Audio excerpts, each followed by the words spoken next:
Tous les projets, petits ou grands, nécessitent des ressources humaines comme matériel pour mener à bien les activités d'un projet.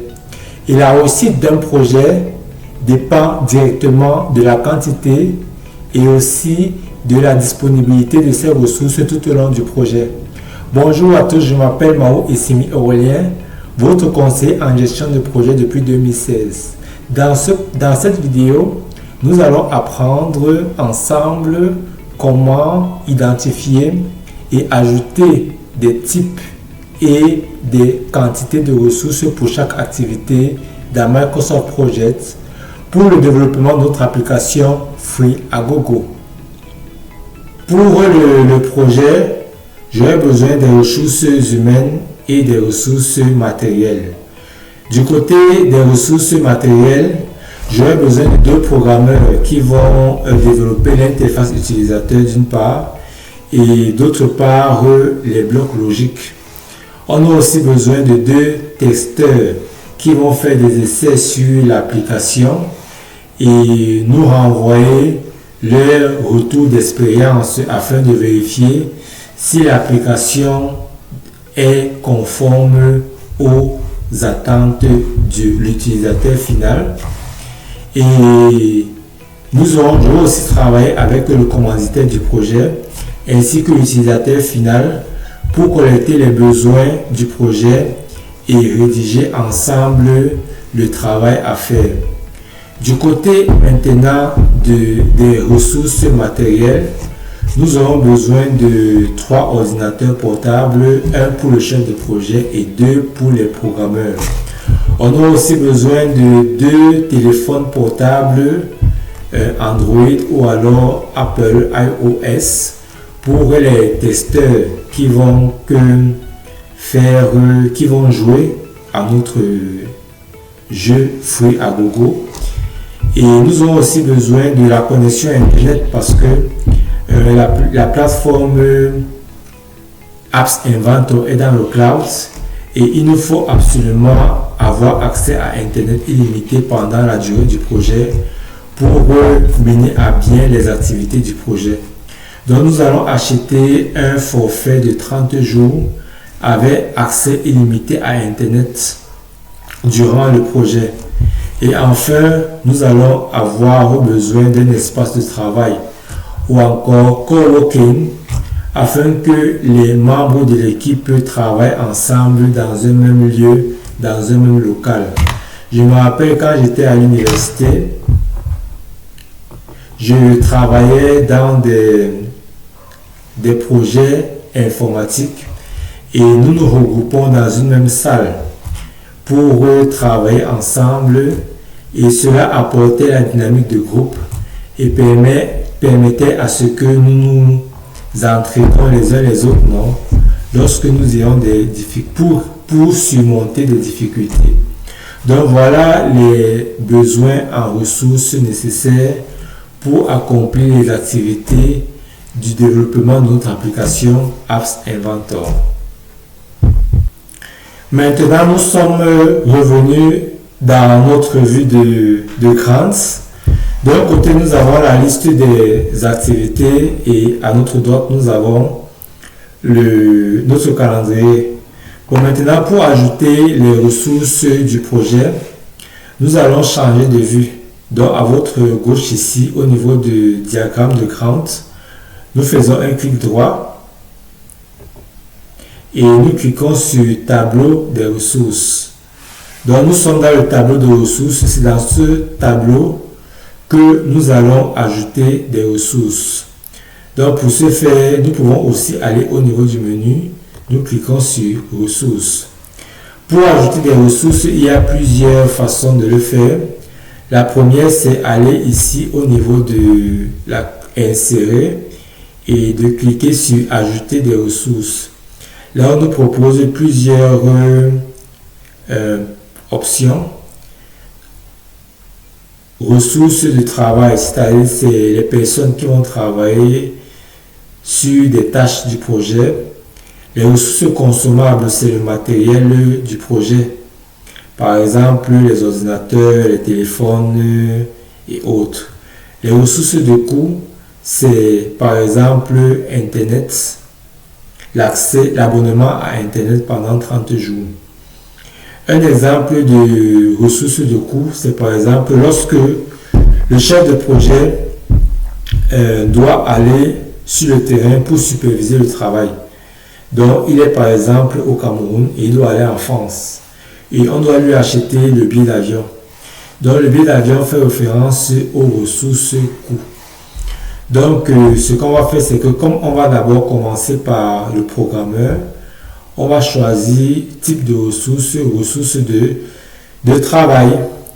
Donc, voilà. Et il faudra modifier donc les différentes colonnes.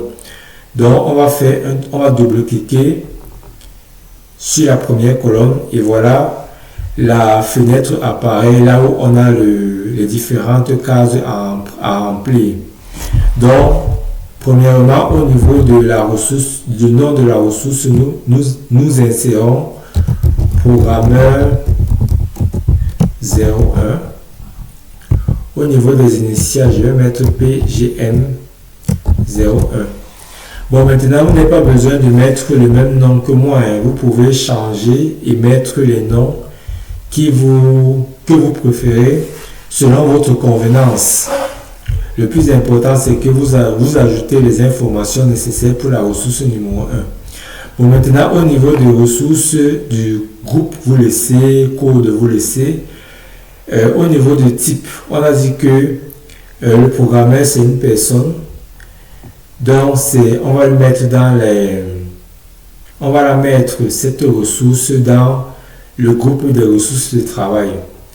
Donc, il faut aussi remodifier sa disponibilité. J'aimerais que cette personne soit là du début jusqu'à la fin du projet. Donc, nous savons que notre projet commence le 5 janvier 2026. Donc, je vais cliquer sur le 5 janvier et disponible jusqu'à, je vais mettre le 9 janvier 2026. Dès que vous avez donc ajouté, tapé les informations nécessaires ici, vous cliquez sur OK. Et voilà, nous avons inséré la première ressource. Bon, maintenant, au niveau de la colonne des différentes coûts, par heure, les horaires de coûts de travail, nous allons modifier cela lorsque nous allons estimer les coûts de chaque activité et lorsque nous allons déterminer le budget du projet. Donc, nous allons terminer avec le programmeur numéro 1. Il faut ajouter le programmeur numéro 2. Ce qu'on peut faire pour être plus rapide, c'est de faire un CTRL-C et un CTRL-V. On va juste modifier le nom.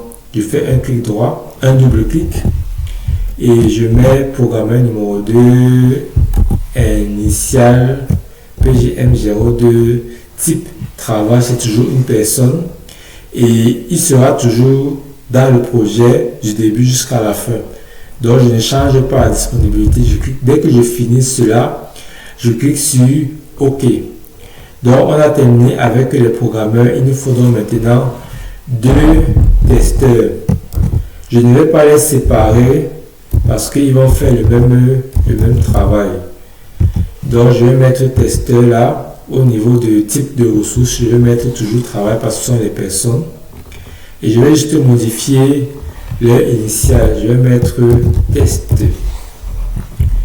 Et voilà. Maintenant, après les tests, j'ai dit que je vais travailler avec le commanditaire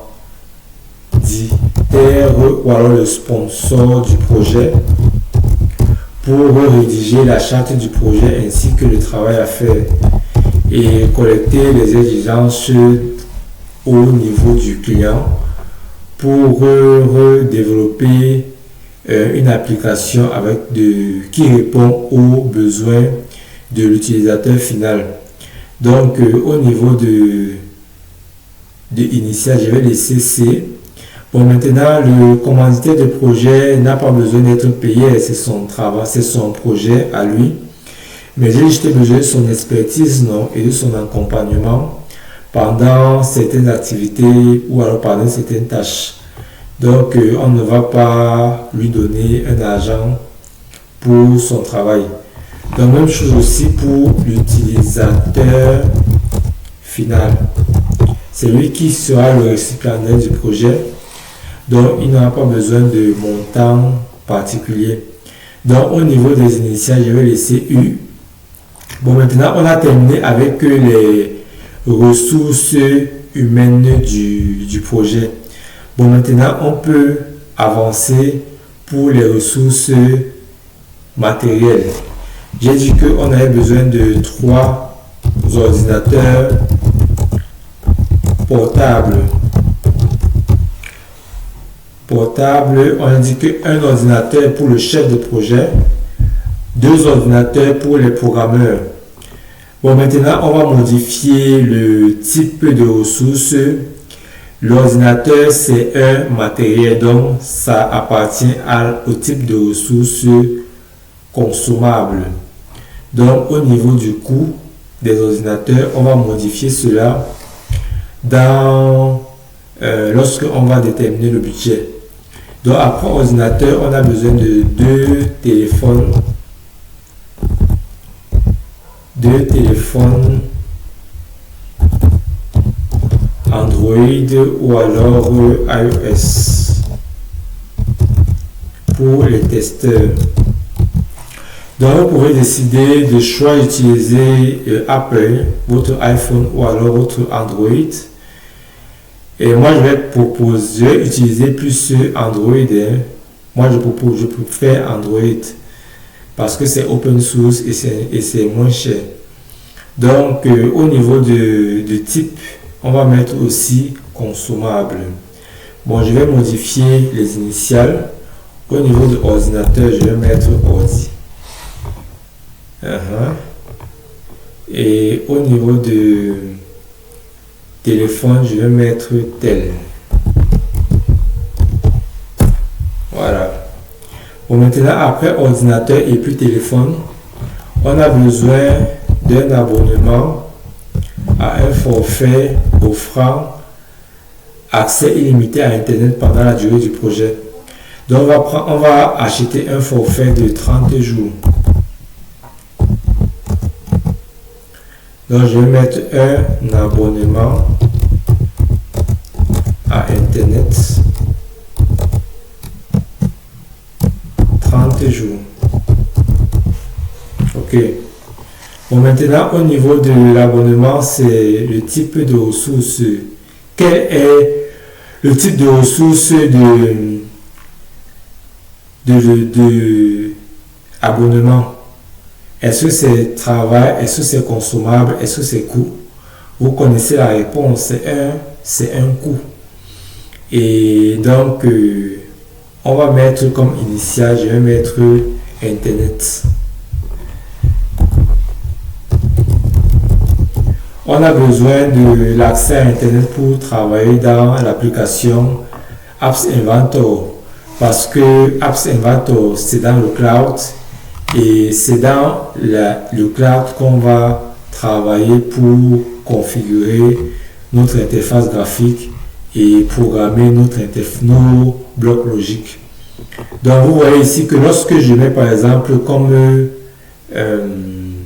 type de ressources coût pour abonnement, Microsoft Project ne donne pas une case dans une colonne pour ajouter le coût de l'abonnement. Microsoft Project nous impose plutôt d'ajouter le coût lorsque nous allons affecter une tâche à une ressource ou alors une ressource à une tâche. C'est là-bas qu'on va ajouter le montant de la ressource coût. Donc voilà un peu. Et il nous faut donc maintenant l'espace de travail commun pour qu'on soit